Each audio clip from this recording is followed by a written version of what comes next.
Turn off the phone.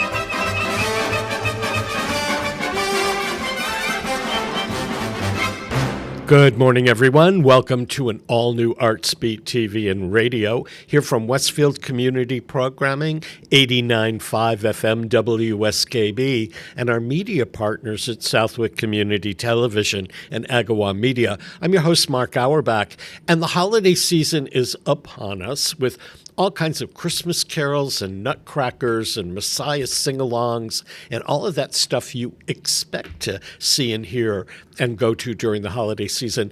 But the Springfield Chamber Players are doing something completely different, a family-friendly program which includes the folk cantata Johnny Appleseed, composed by Westfield native Clifton J. Noble Jr., which comes to 52 Sumner, a new venue in Forest Park section of Springfield, Sunday afternoon, December 8th. And with me to talk about that are Marty Kluger and Ellen Redman. Ellen Redman is the principal flute player for the Springfield Symphony Orchestra and the Springfield Chamber Players, and Marty Kluger is the timpani player. But in this case, he has a side hustle of doing musical theater, cabaret, and acting, and he's narrating part of this program. So they're my colleagues, and I am so glad to see them. Good morning, Ellen and Marty. Good morning, Mark. Good morning, Mark. Good to see you. So let's talk a little bit about Johnny Appleseed. This will be the second time we performed it this year, but it was the first program of it was in 2008. It was commissioned by the then Longmeadow Chamber Music Society. And last year, the Springfield Chamber Players decided, yeah, we want to do this. And so the three of us have been a part of this production. There are 4 pieces of music in it. And Marty, why don't you talk a little bit about Ferdinand the Bull, which is the opening segment of this program? Absolutely, Mark. Yes, this is a beloved children's book by the author Munro Leaf, but here set to music by composer Alan Rideout. And it's a duet for solo violin, which our colleague Marcia Harbison will play, plus narrator, which I will do that. And I could talk a little bit about the story and a little bit about the composer, if that's what you'd like to do. I know nothing about the composer. I never saw it actually or heard it until we rehearsed it. But the story is a story that I knew from childhood. Give a synopsis, but don't give the ending away. Oh, okay. Well, there's this bull, young bull Ferdinand, who prefers to smell flowers under the cork tree in his pasture to butting heads with the other bulls, that's what all the other bulls like to do. And one day, 5 men show up in the pasture, and they are looking for bulls for the bullfight in Madrid.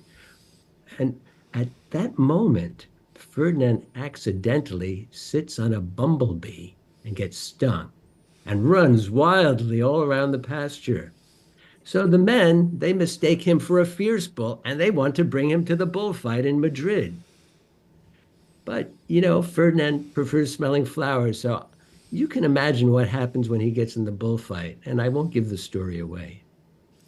Marty, as a timpani player, how does it feel to narrate something? I mean, you obviously know the music and know where the narration comes and goes, but it taps a different part of your musicality.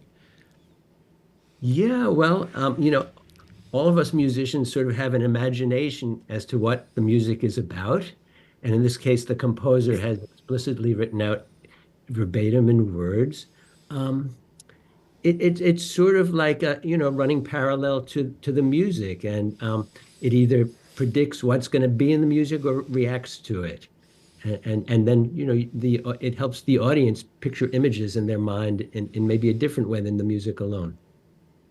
And this is part of it. You've transitioned in the last couple of years. I mean, you play the timpani in the Springfield Symphony concerts at Symphony Hall, but you're singing barbershop, you're doing musical theater, and up and coming in 2025, you're doing a non-musical play. So you've really branched out in the last couple of years. Yeah, well, since retiring from my full-time gig as a scientist, I've had time to explore other things, and I like to learn things. It's all sort of aimed at doing musical theater. You know, you have to develop your voice and your acting if you want to do that. So it's fun, and it's a journey. But it's a fun journey, don't you think? Sure, absolutely. Yeah. And Ellen, you and I actually team up to do a piece by Peter Schickley, who was the mastermind behind PDQ Bach, a group that satired classical music. And it's called The Boston Wonder. It's a story of a flute that goes rogue. And I just had a great time narrating that with you playing flute and Jerry Noble on piano. That's a fun little piece. It is a fun little piece. Probably the most exciting 2 minutes in narrated music, I would say. Um, Peter Schickley wrote the piece for a colleague of his at Juilliard when he was a student there, who had just gotten a flute and was learning how to play it. And it's kind of funny because a couple of the sections, they're just like the note D repeated like you would be practicing if you were just learning the flute. So he had meant for him to be able to play it mostly as a beginner, although there's some tricky little bits in it. Obviously wasn't going to be able to play all of it.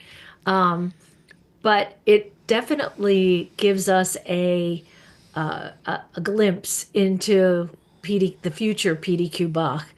This is before he started doing that, and he always had a great sense of humor right from the start.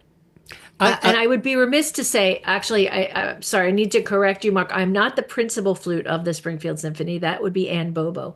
But I am the piccolo player and second flute player, and have been for what seems like ages. So. Well, to me, you're the principal. I'm sorry I made that mistake. You also have a part of Johnny Appleseed itself, right?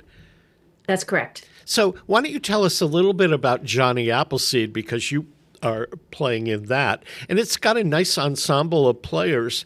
And for people who have seen it before, this performance coming up, the piece originally had a chorus of young singers, and we were very fortunate to do it in Longmeadow with the children's choir at the First Church. But Jerry Noble has rewritten it for an adult. Justina Golden, who's a mezzo-soprano, will sing that part, and it's been slightly redone, so I'm looking forward to that. Oh, me too. I didn't realize he'd done that, so that'll add a new dimension to it, which is great. Yeah, he said that one of the reasons he did it was it's hard to find children's choirs that can rehearse on short notice, and pick it up in one or two rehearsals. So he thought that the piece would have more traction and be able to be done more often if it had an adult voice. I think he's probably right about that. With children's choirs, any children's ensemble, every moment of rehearsal time you get is precious, and sometimes to add in something extra like that can be onerous if they're preparing for, say, Christmas or other things that they might be doing, other concerts. So yeah, it's a wonderful piece based on a book written by Jane Nolan, who's a local author, author of hundreds of books, and Jerry, I forget what year it was premiered, but we did it at the First Church quite some time ago. And it's an interesting ensemble because it's got flute, it's got violin and fiddle, and banjo and piano, and am I forgetting anything else? And a singer. Cello? No. Yeah, cello. And is there cello? Okay. And a singer. That's right, cello. And a narrator. So a narrator, right. So it's a great piece for not just children but also adults, because there are a lot of things you might not know about Johnny Appleseed. We all know the legend, which is pretty basic, that he went around planting apple trees, and that we don't know too much more than that. But there's a lot more to his life that makes it really kind of interesting. So don't think of it as just something for kids, because adults can certainly enjoy it and take home something new from it. And speaking of home, Johnny Appleseed grew up in Longmeadow. yeah, That's right. yeah, so it's very appropriate for our venue, right next to Yes. Longmeadow. Yeah. He actually grew up about 3 blocks from where I grew up as a kid. And at the time, it was farmland. But that house still stands, and houses sprouted up around it in the 1930s, 40s, and early 50s. But everybody that lives in Longmeadow seems to know where it is. And he left Longmeadow and became the apple orchard guy afterwards. The piece was commissioned by the Longmeadow Chamber Music Society because they wanted to honor somebody famous from Longmeadow, of whom there are not a lot of people that are legend on that level. And the local people have learned a lot about Johnny Appleseed over the years, but the piece was inspired by Jane Yolen's book, which is a book full of illustrations. And we will, because 52 Sumner has a video system, we'll be able to show some of those illustrations as we perform. That'll be great. Yeah, there's a third piece in it, and we'll just mention that very briefly. It's the Swan segment from Carnival of the Animals. Yes. Some of you know it. When you hear it, you'll know it immediately. People in the dance world will know it because it was the music that was used for a very famous solo piece called The Dying Swan that famous ballerinas in the 19th and 20th century performed. And Boris plays it so beautifully. He does. Tears in your eyes. He does. So He does. to say this is a family-friendly show, young audiences that have never been to a chamber music performance will appreciate it, and older audiences will love it because it's very diverse. It's at a new venue called 52 Sumner on the corner of Sumner Avenue and Fort Pleasant, where the old Friendlies was. It's just across the street. In Springfield, there's plenty of parking. The doors open an hour ahead. It has bar service and refreshments available. And you can get tickets at SpringfieldSymphonyMusicians.com, or you can get them at the door.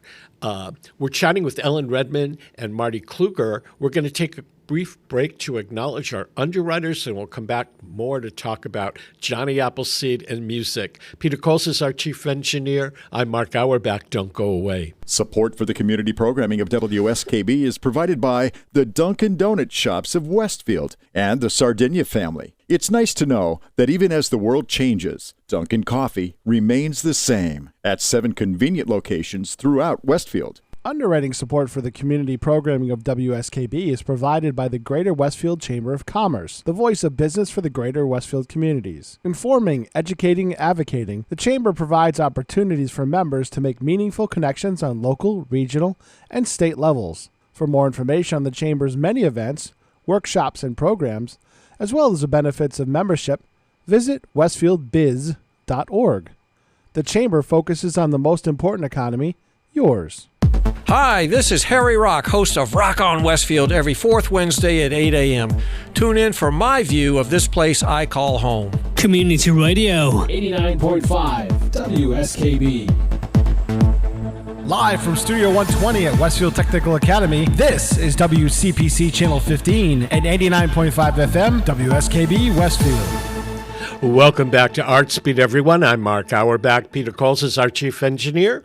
We're talking with Ellen Redman and Marty Kluger from the Springfield Chamber Players. They'll be performing Sunday afternoon, December 8th at 3 o'clock at 52 Sumner, and the production is called Johnny Appleseed Plus. Ellen, you are one of the few people from the Springfield Symphony that lives here in Westfield. That's correct. I do. What Have brought? for 20 years now. Yeah, what brought you to Westfield? Well, I had at the time I was living in the Boston area, and I was finding that much of my work was out in this area. I was also at the time breeding and showing dogs, so I needed to have a little bit more real estate for the dogs. I was in a small house with a small yard, and so I thought, well, I'll make the move. I'll come out here and try and find a spot that will be a great place for me and for 4 or 5 terriers at the time. So as when I was looking for places to live, the Wyben area, Westfield, just was so appealing, and I love it. It's a great place to live. Do you still show and breed dogs? I don't, although the 2 dogs that I have right now are a mother and son, so they're from some last litters that I had. But no, I stopped doing that a few years ago. It was too much like the music world for me. I have another thing. Ellen, you have a Celtic music group that's going to perform at 52 Sumner under the Springfield Chamber Players group next March. Tell us a little bit about that. Yes, well, I want to say, first of all, I'm really looking forward to performing in this space, both with Johnny Appleseed and also with my band, Last Night's Fun. It's a beautiful space. The acoustics are wonderful. The vibe is really great for listening to music. I mean, it's like it's a professional level space, but it's not necessarily a serious space. It's a place where you can go in and really sort of enjoy the event as well as the music. So my band and I are going to be playing in March, right around St. Patrick's Day.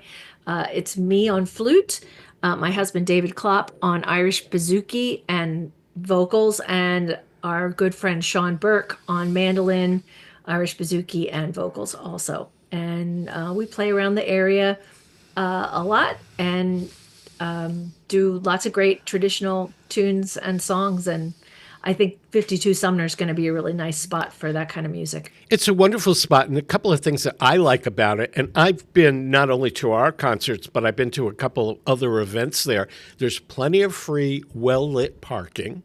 Which is huge. Which is a great thing in Springfield. It's easy on and off Interstate 91 to Sumner Avenue.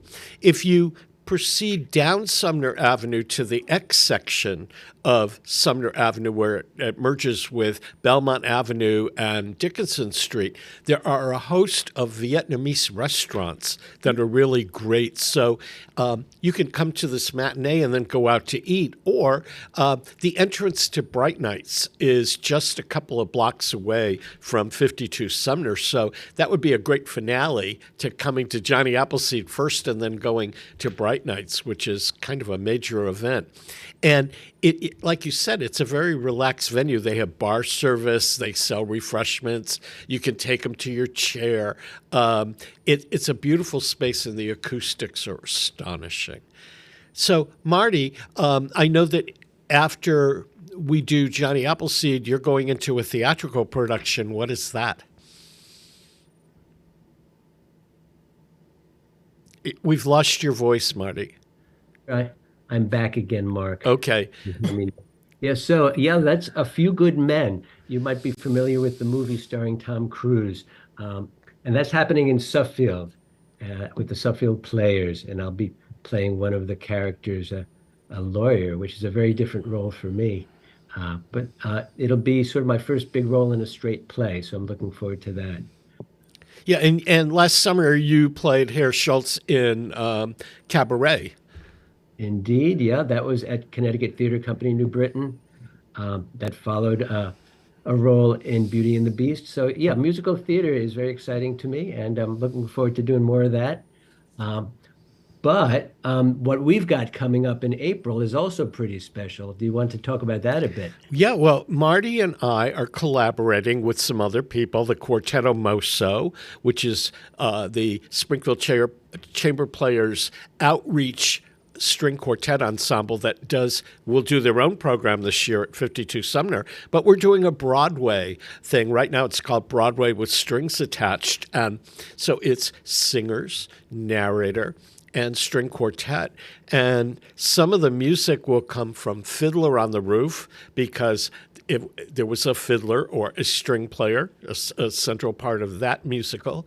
A Little Night Music by Stephen Sondheim, because the son Henrik frantically practices his cello throughout the thing. Sweeney Todd, because they ate fiddle players in the course of that.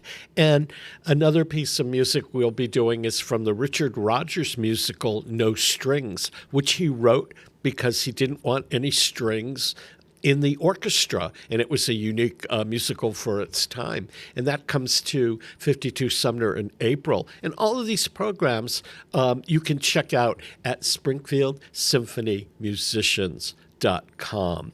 Get your tickets early. The three of us will agree 52 Sumner is the best and most exciting new venue to come along in the Springfield area in quite a while. Yeah, absolutely. And I'll second what Ellen said about it being very accessible and friendly. The music sounds great in that hall. And I think what the folks at 52 Sumner with their performing arts space are trying to do is a wonderful thing for the Springfield community. They aim to make it affordable and the type of programs that people of all ages and all backgrounds can appreciate and right in the community. So easy to get to, easy parking. And there'll probably be some mixing with the musicians and performers, I would imagine. Well, at the first concert in October, there was a mixing. You know, the musicians chatted with the people that went. And the feedback on it from the people that attended was really great, not only about the concert, but, and that was the Clarinet Quintet. And they are going to the Westfield Athenaeum series in 2025. And that has just been announced, the date that this airs. And, people seem to enjoy that kind of a thing. Symphony Hall is very accessible and inviting, but it's big. And when you hear chamber music, a smaller venue where you can actually see the people playing and look at their faces, that to me is the reason to go to a chamber music thing. Yeah, that's a great point. Because it is more intimate. It's it's different from. I think you can feel more connected to the music somehow, or more part of it in some ways, depending on the group and their approach. But that venue is very conducive to a more collaborative feel, that you're part of the event and not just an outside observer. Yeah, it's quite different from playing in the orchestra. I think it complements what we do in the symphony in a very nice way. Of course, in the symphony, we have a music director who is trying to coordinate 70 people all at once on a very big stage. And here the musicians take a leadership role and a different kind of collaboration with each other, and also with the composer and the audience.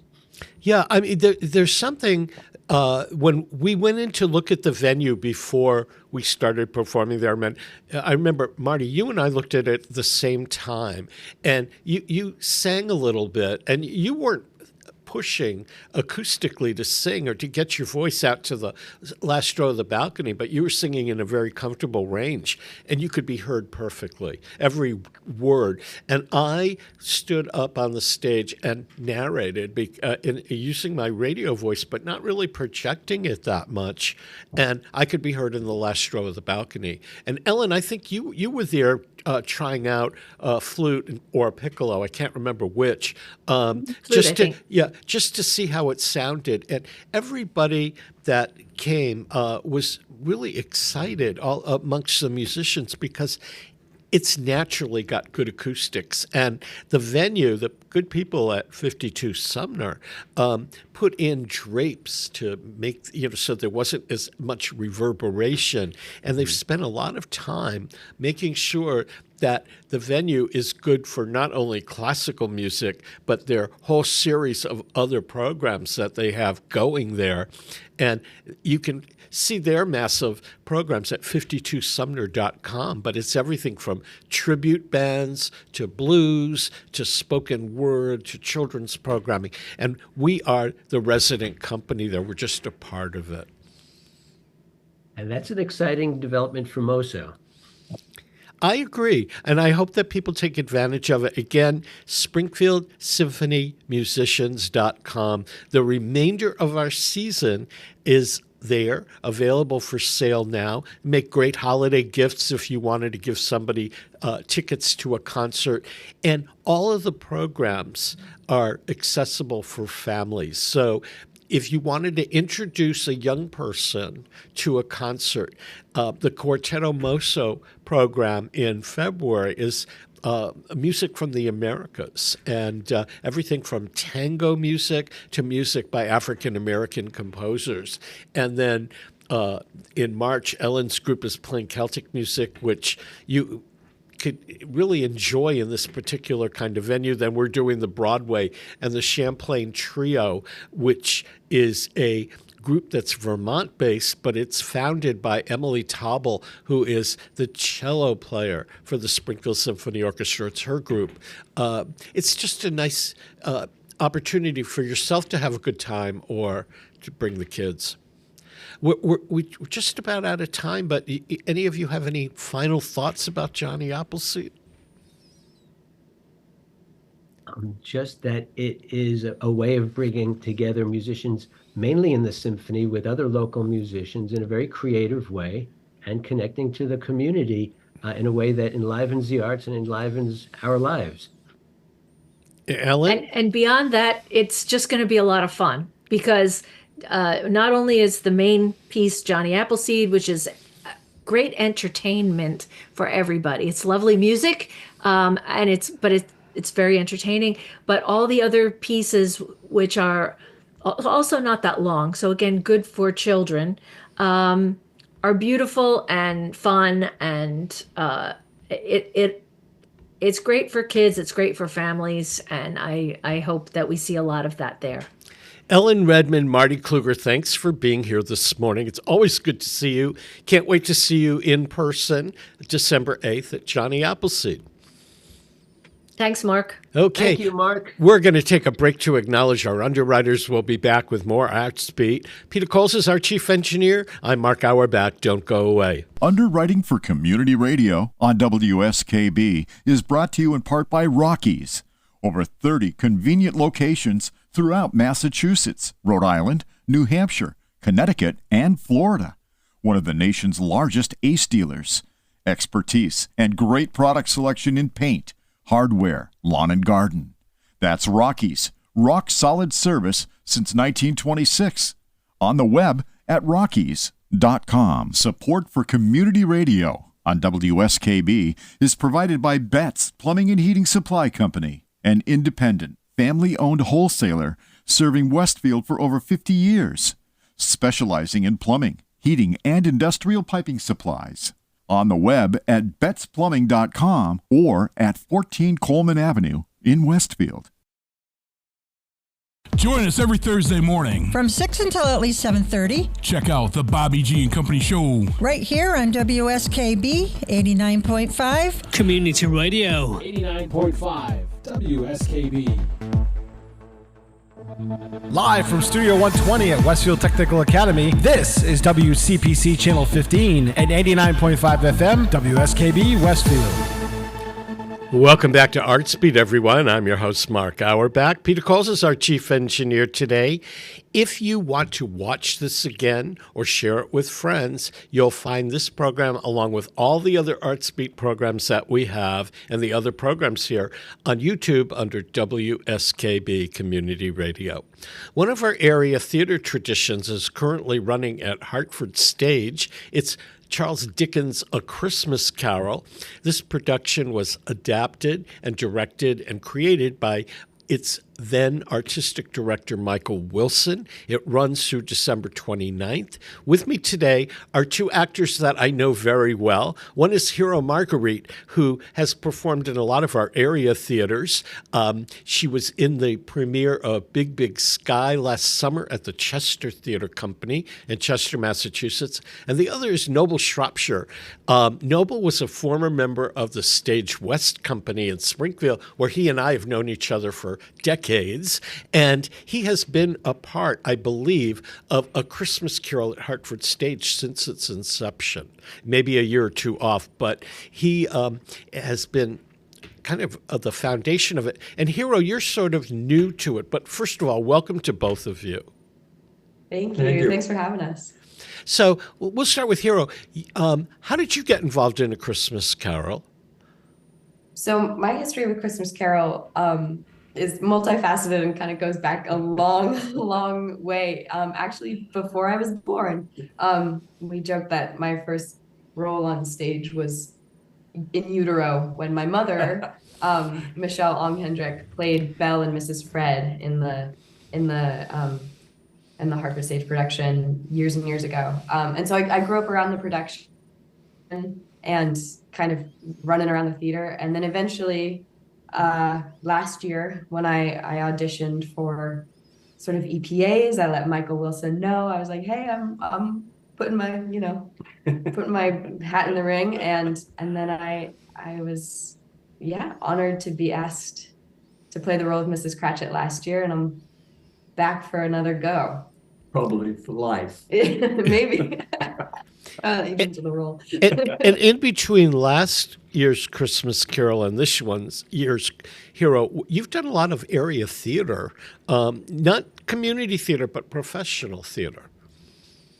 Yes, I was, as you mentioned, I kind of have my artistic home in some ways at Chester Theatre Company. I was an intern for them, back in college, and have been really honored to be asked to do stuff. I was in Big Big Sky there. Got to work on, a really wonderful workshop of Michelle Joyner's new play out in the Berkshires this past summer as well, Iodine, and also I was back at Hartford Stage last spring understudying All My Sons. So yeah, it's been a year of also really like getting to navigate these two artistic homes in Hartford and the Berkshires, which I love. It's probably too early to talk about Chester's season for next year, but do you think you'll be coming back?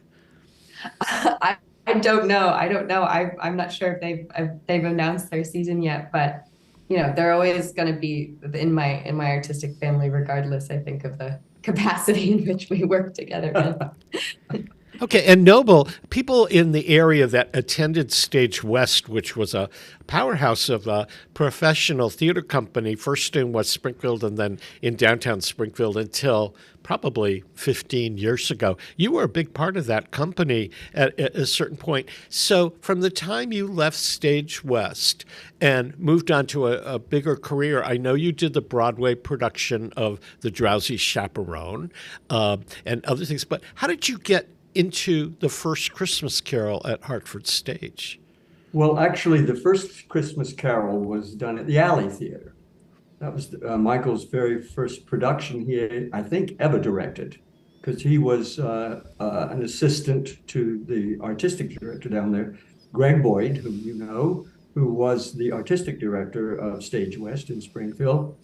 And so he eventually brought me down after Stage West went under, and to the Alley. So that's where we did it the first time.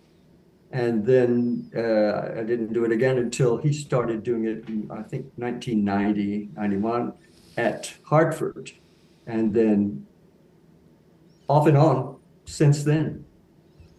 Yeah, there is a really great video on YouTube backstage at Hartford Stage. them getting you ready to fly in A Christmas Carol, and you play the role of Including Jacob. a lot of alcohol. You played Jacob Marley, and they have you in coming out of trapdoors and flying up into the stage. I think it's one of the most spectacular productions in terms of special effects that I've ever seen. And you're the one that flies. And Hero, I guess you get to stay on the ground, right? Oh my God. No, I mean, every time we're in tech rehearsal and we get to watch Noble fly for the first time, like everyone is riveted. And these are folks who have been doing it for years and watching Noble do it for years. But I think it's, even for the folks who are involved in it, it's still spectacular. And I don't know how he does it. Yeah. No, but how do you do it? How do you do it year after year? Do you, I'm sure you don't have to spend a lot of time relearning lines, but you certainly have to keep your tech savvy skills current, because flying and doing that kind of special effects has to be perfect. You can't, there's no margin for error. But how do you keep it fresh in your head from year to year? Well, the thing is, it's not just me flying. It's basically 4 people who are operating all the stuff. To be honest with you, when we used to do it without the flying, it was much more difficult, because you have to, throw yourself around on a stage and make all the things happen bodily yourself. But these people who are excellent every year and so good that you feel you can trust everything, including the equipment. And then everybody, if there are new people involved, you have to all get on the same page together. And that takes a bit of rehearsal. And I think we're about there now, because we have our first public performance tonight, our community production tonight. But it's just like anything else that's, kind of risky. You all just pitch in. And I really trust these people, and this wonderful company, FX, which does the flying and brings in an expert every year to train everybody. And they're terrific, and we've done it so much now, we're all like kissing cousins, Yeah. Both of you have done the production multiple times. Noble, you've done it more than Hero. But has the production changed from year to year, other than some of the cast?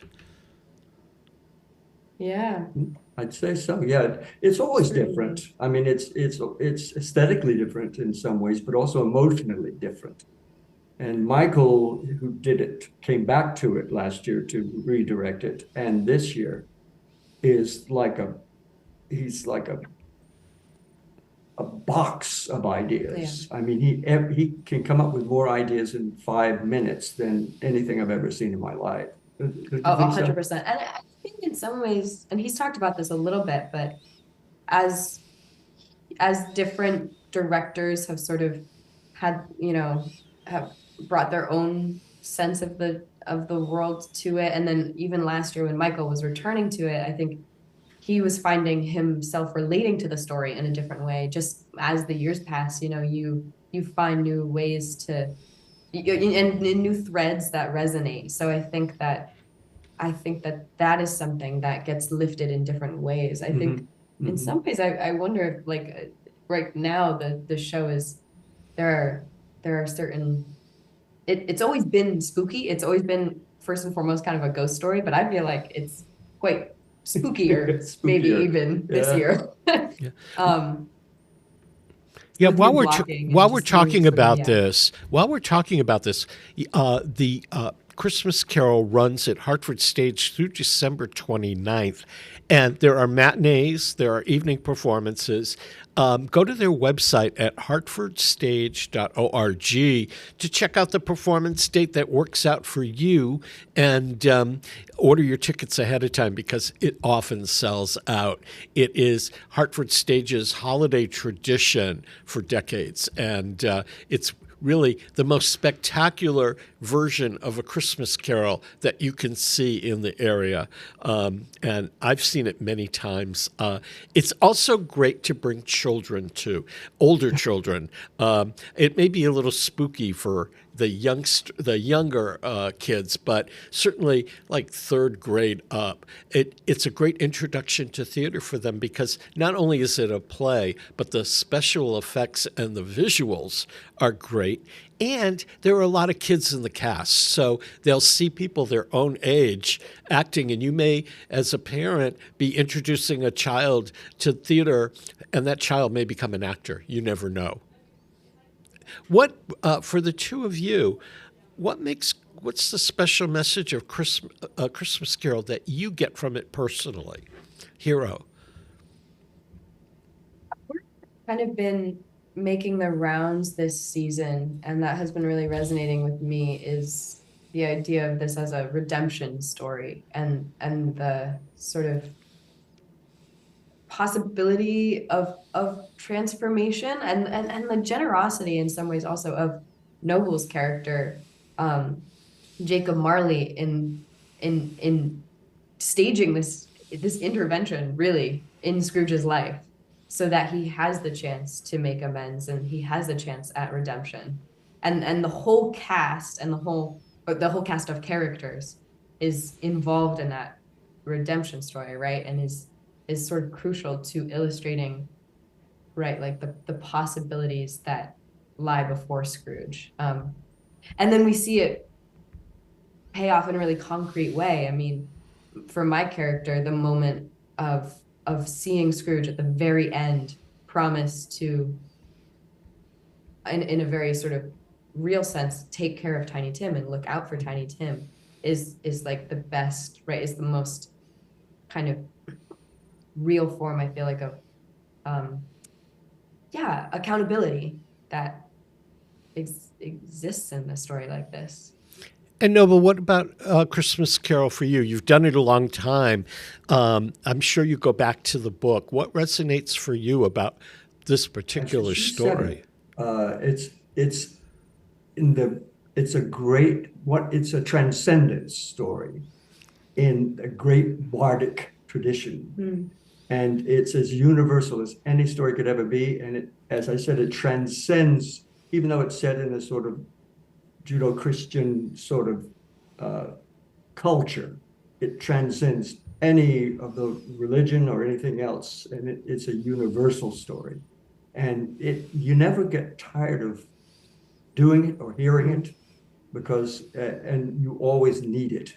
And it's a little like going to church and hearing a passion produced, passion of a saint or a prophet, and everybody enjoys. It's almost a religious experience in that respect. We're going to take a fast break to acknowledge the underwriters that make Artsbeat possible. Then we'll be back to chat more with Noble Shropshire and hero Marguerite from Hartford Stage's A Christmas Carol. Go to the website at hartfordstage.org for tickets and info. Peter Coles is our chief engineer. I'm Mark Auerbach, and we'll return after these messages. Underwriting for the community programming of WSKB is provided by the Boys and Girls Club of Greater Westfield, serving the youth of the Whip City and surrounding communities since 1969. For more information on the Great Futures Club for ages 3 to 5, happening weekdays, and the Club Teen Center for ages 11 and older, weekdays from 6:30 till 8 p.m., go online at bcgwestfield.org or visit the club at 28 West Silver Street. The Boys and Girls Club of Greater Westfield. Great futures start here. Underwriting for Community Radio on WSKB is brought to you in part by Rockies. Over 30 convenient locations throughout Massachusetts, Rhode Island, New Hampshire, Connecticut, and Florida. One of the nation's largest ACE dealers. Expertise and great product selection in paint, hardware, lawn and garden. That's Rockies. Rock solid service since 1926. On the web at Rockies.com. Listen to me, Michael Buster McMahon, Mondays 8 to 10 a.m. to learn the stories behind your favorite songs. Or don't. I'm not the boss of you. Community Radio 89.5 WSKB. Live from Studio 120 at Westfield Technical Academy, this is WCPC Channel 15 at 89.5 FM, WSKB Westfield. Welcome back to Artsbeat, everyone. I'm Mark Auerbach, your host. Peter Coles is our chief engineer. If you want to watch this program or listen to it again, it's archived on YouTube under WSKB Community Radio, where you'll find all of our Artsbeat programs and the other programming here from Westfield Community Programming, 89.5 FM WSKB, Agawam Media, and Southwick Community Television. We're chatting with Noble Shropshire and hero Marguerite from the cast of A Christmas Carol at Hartford Stage, which is running in Hartford through December 29th. Great holiday fair. You can get tickets at hartfordstage.org. Hero, I know you got introduced to theater in the womb when your mom was performing in Christmas Carol. Noble, when was your first introduction to theater, and why did you decide you had to do it? I just came out that way. I mean, I wanted to since I can remember even thinking. So I just pursued it, and luckily I had parents who encouraged me to do it, and just kept at it. And we'll see if I regret it at the end of the whole act. Yeah, you've been in the business a long time. What are some of for people that only know you from Stage West? Once you left Stage West, what are some of the things you've done since? I'm not sure I understand the question. Could you sort of there were a lot of people listening that remember you from Stage West. Oh. But what have you done subsequent to that that they don't know about? Well, I did a lot of regional theater. And prior to that, there's a company in New York City called the Classic Stage Company. And for many years, it was a resident acting company. And I did that for about 9 years. And the very first company I went to after that was Stage West, because frankly, you can't make a living in New York, and the kind of equity salaries you're getting off Broadway. But Stage West offered a living wage and housing and wonderful plays, as you recall. You were a part of all that. And after that, I went to the Alley. I worked primarily in regional theater, did some shows off Broadway and in New York, and Drowsy Chaperone, and a co-production with the National Theatre of Great Britain of an newly discovered Tennessee Williams play on Broadway called Nightingales, and then Drowsy Chaperone was the last Broadway experience I had, and it's now sort of the setting sun of my career, I think.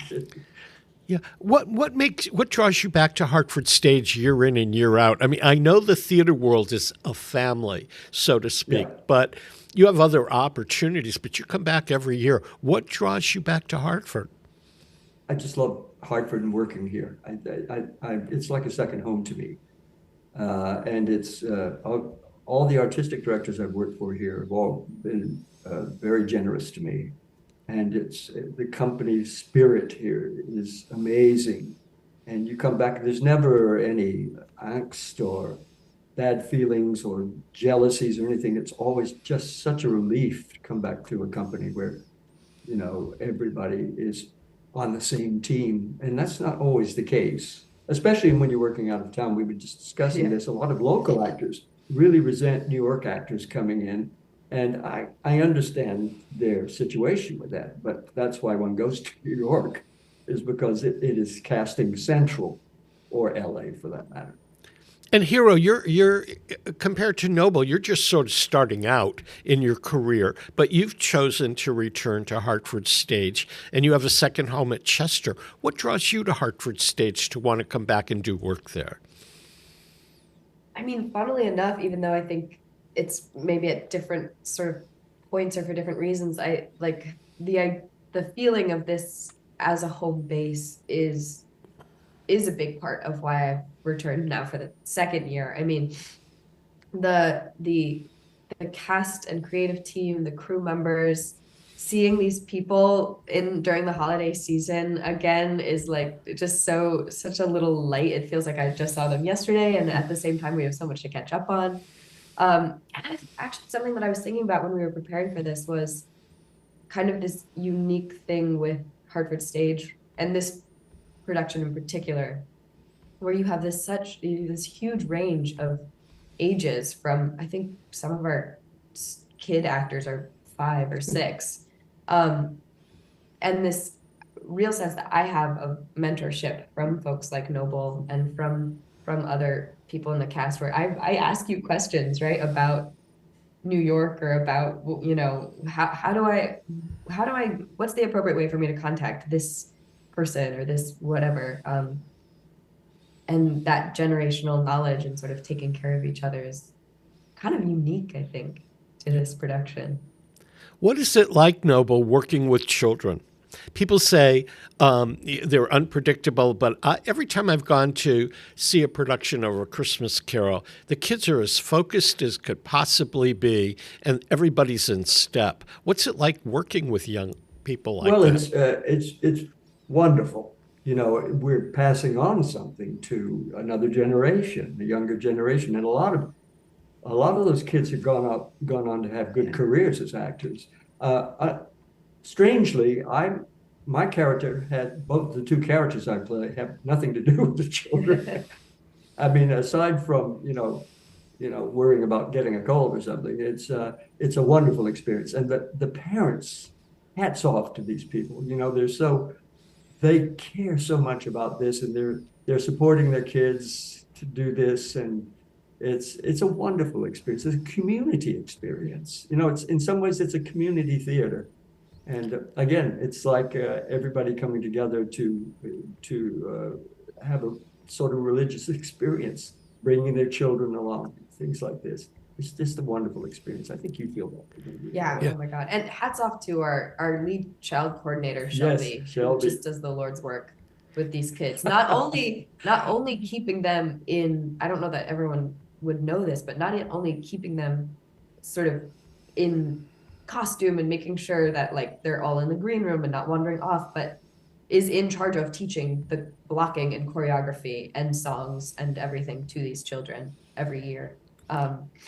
And just, knocks it out of the park. You grew up in A Christmas Carol, Hero. At what point did you think to yourself as a child on stage and you're starting to grow up that you wanted to do theater as a profession? Did it come to you early or did it come later?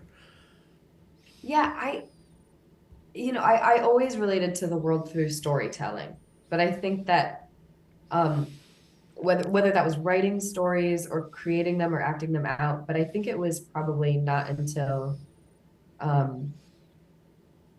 maybe not until I was in my early preteen years that I was like, I could do that. I could do that forever. It was so much a part of the world that I was growing up in that it almost was like, this is just like I wasn't thinking about it so specifically as a career so much as just like, this is how people relate to the world. This is like what my parents, bring home stories of and everything. But yeah, eventually I got the bug. Yeah. I think you always had it. I do think I always had it. I just didn't know it was going to specifically maybe be the stage. I knew I was going to tell stories. That's what I knew. And you got a chance to learn your craft up here in Western New England and then do an internship period at Chester, which is a completely different kind of theater than Hartford Stage. Totally. Yeah. I mean, it's totally different, and at the same time, it's the same spirit on a different scale, I think. I think the leadership of James and Tara and the commitment that they're bringing and the leadership and commitment of Daniel Elihu Kramer before them, and the way that they really nurtured the intern company to be able to, and that was my first, experience with them. The way that they held us was very much community, family driven, in service of the art, but like in a certain sense, it's the same thing that we're talking about with Hartford Stage, just at a different scale, and I mean, that's probably why I've come back to both of these places, right? Because It was a thrill for me. We had the opportunity to live stream the Berkshire Theater Critics Awards this year, and I got a chance to do a pre-show interviewing actors, directors that were nominees, many of whom I know personally. And to see Jay Sefton from Chester Theater win 2 Berkey Awards for his play Unreconciled was such a thrill for me to see a small theater like Chester nurture a play from workshop to world premiere, and that show went on to an Irish theater festival and then went to New York. All coming right out of the neighborhood, so to speak. It was, for me personally, very exciting. And Hartford Stage was nominated for a couple of Berkeys as well. So obviously the artistic work that's happening around here is being championed and being recognized. And that makes me, as an arts reporter and former theater person, feel really, really good. We only have a second or two here left, but first of all, I want to remind people that A Christmas Carol runs through December 29th at Hartford Stage, which is located in downtown Hartford. There is a big parking garage next door, so you don't have to park miles away. You can get information on performances and all of that good stuff at hartfordstage.org. And this is only the second production of the year. They have a lot of other plays, some of them new plays, some of them classics that are coming up during the course of their 2024-25 season. This play, A Christmas Carol, is one to bring the family to, and some of the others are more on the adult entertainment line. But Hartford Stage is a major regional theater here, and it has already celebrated its 60th season. It's into, I think, season 61 or 2 at this point. And I want to thank Noble Shropshire and Hero Marguerite, who are 2 members of the cast of A Christmas Carol, for being here today. You'll see Noble flying in the role of Jacob Marley in all kinds of special effects. And I think Hero's performance as Mrs. Cratchit is a little more down to earth. You never fly in the show, right? I don't fly. Sorry. Well, I want to thank you both for being here today. It's a pleasure to chat. Thank you, Mark. so much for having us, Mark. Okay, and we're going to leave you today with a Christmas song that was cut from the musical Gypsy. It's called 3 Wishes for Christmas. Peter Coles has been our chief engineer. I'm Mark Auerbach. We'll see you next week with another Artsbeat.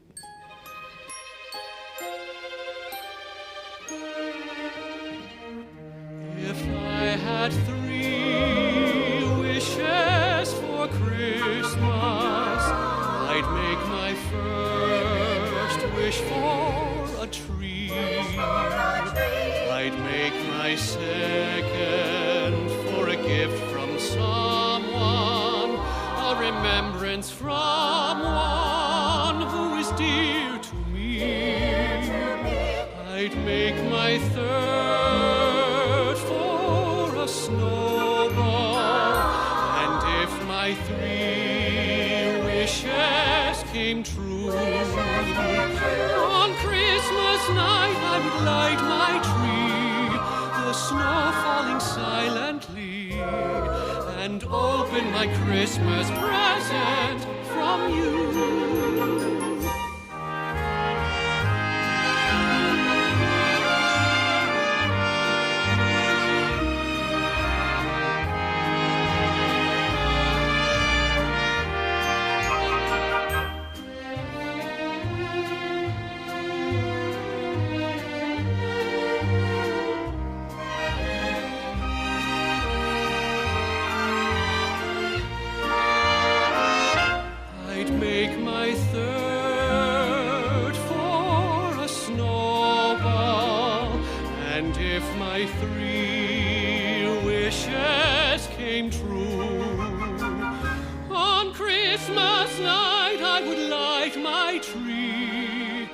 Snow falling silently, and open my Christmas present.